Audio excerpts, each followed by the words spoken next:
Hello বন্ধুরা, আমি রাজ আর তোমরা দেখছো আমার চ্যানেল অ্যানিম্যাট 2.0। আজ চতুর্থী আর মায়ের আশীর্বাদ নিয়ে আমি আমার ভিডিও শুরু করলাম। তো প্রথমেই চলে গেছিলাম বাদামতলা আসার সঙ্গে। বাদামতলা আসার সঙ্গে এবারের মণ্ডপ ভাবনায় ফুটে উঠেছে আইন আদালত।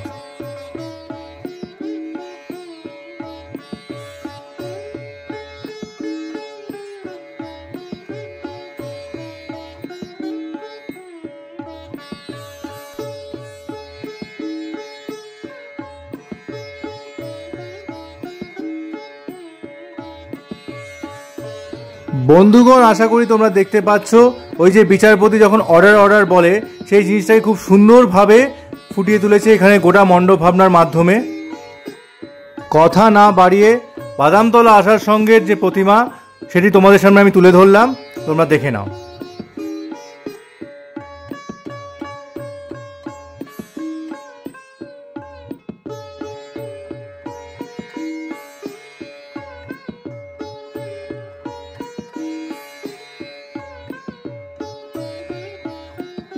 বাদামতলা আসার সঙ্গে পরে এবারে আমরা মুভ করবো ছেষট্টিপল্লির দিকে।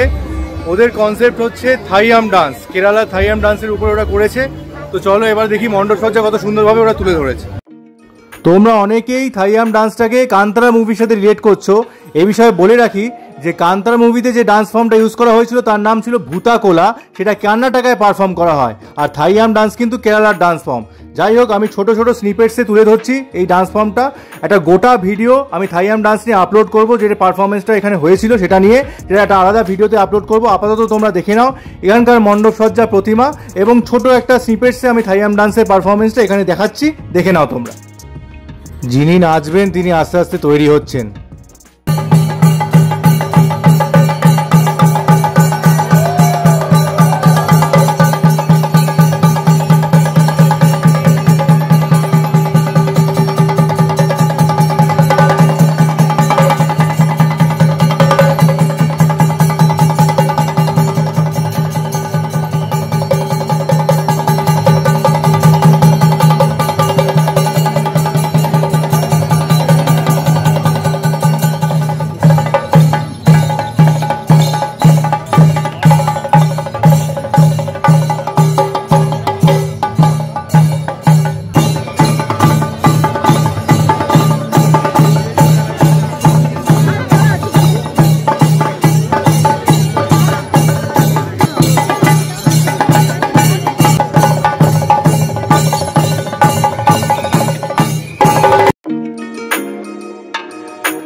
ছেষট্টিপল্লির প্রতিমার মধ্যেও কিন্তু থাইয়াম ডান্স ফর্মের ছোঁয়া আছে। আশা করি তোমরা সেটা দেখতে পাচ্ছ।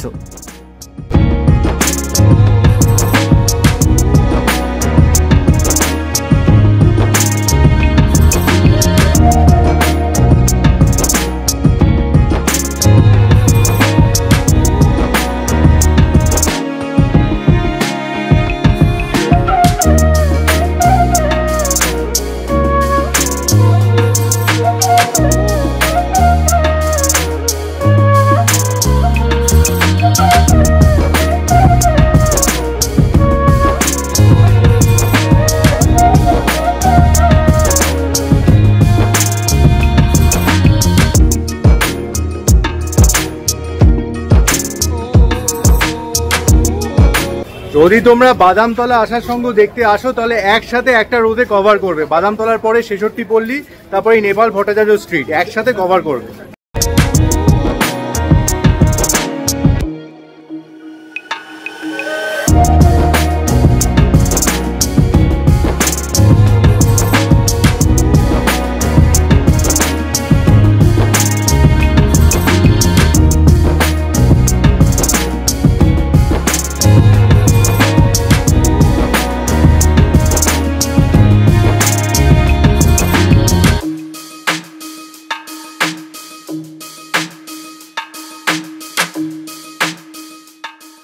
বন্ধুগণ, নেপাল ভট্টাচার্য স্ট্রিটের পুজোতে এলে তোমরা কিন্তু এক টুকরো বনেদি বাড়িকে খুঁজে পাবে।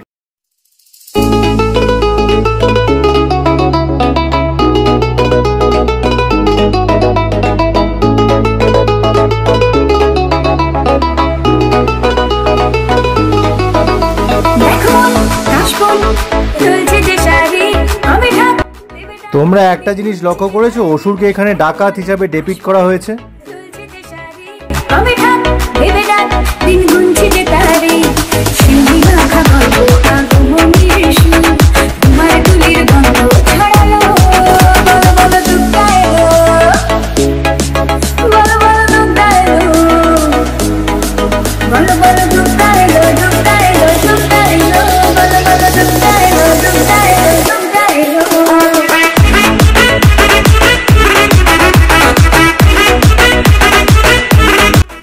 এবার আমি অগ্রসর হলাম সেই বিগ বাজেট পুজোর দিকে, অর্থাৎ চেতলা অগ্রণী।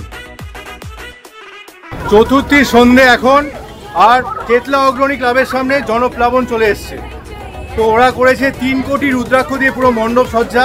ওদের কনসেপ্ট হচ্ছে অমৃত কুম্ভের সন্ধানে, অর্থাৎ সমুদ্র মন্থনের যে কাহিনীটা সেটা ওরা তুলে ধরেছে।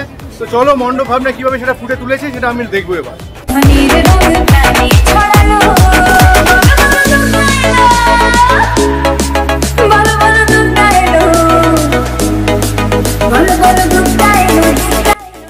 গেটে ঢোকার মুখেই তোমরা আশা করি দেখতে পাচ্ছ রুদ্রাক্ষের কারুকাজ।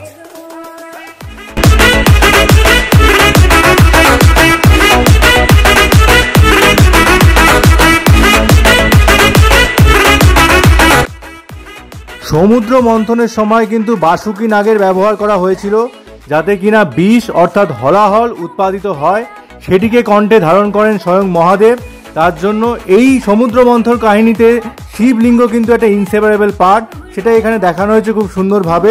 আর গোটা মণ্ডপই জুড়ে রয়েছে রুদ্রাক্ষের কারুকাজ।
চলো বন্ধুগণ, আর বেশি দেরি না করে মণ্ডপের ভেতরে প্রবেশ করা যাক। ঢুকতেই তোমরা দেখতে পাচ্ছ সারি সারি ঘন্টা বাঁধা রয়েছে।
বন্ধুগণ, তোমরা কিন্তু সবাই কমেন্ট বক্সে জানিও তোমাদের এই মণ্ডপ ভাবনা প্রতিমা তোমাদের কেমন লাগছে।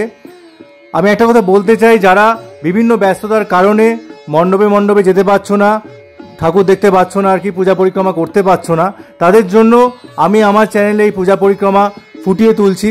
তোমরা আমার চ্যানেলে চোখ রাখলেই দেখতে পাবে।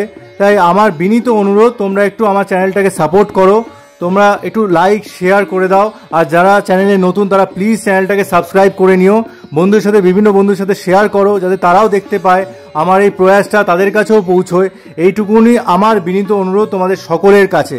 তাই please please please like share comment করো, আর ভিডিওটাকে বিভিন্ন জায়গায় বিভিন্ন মাধ্যমে শেয়ার করো, আর চ্যানেলটাকে সাবস্ক্রাইব করে দাও। আজকের পূজা পরিক্রমা এইটুকুই রইল, আবার ফিরে আসছি কালকে।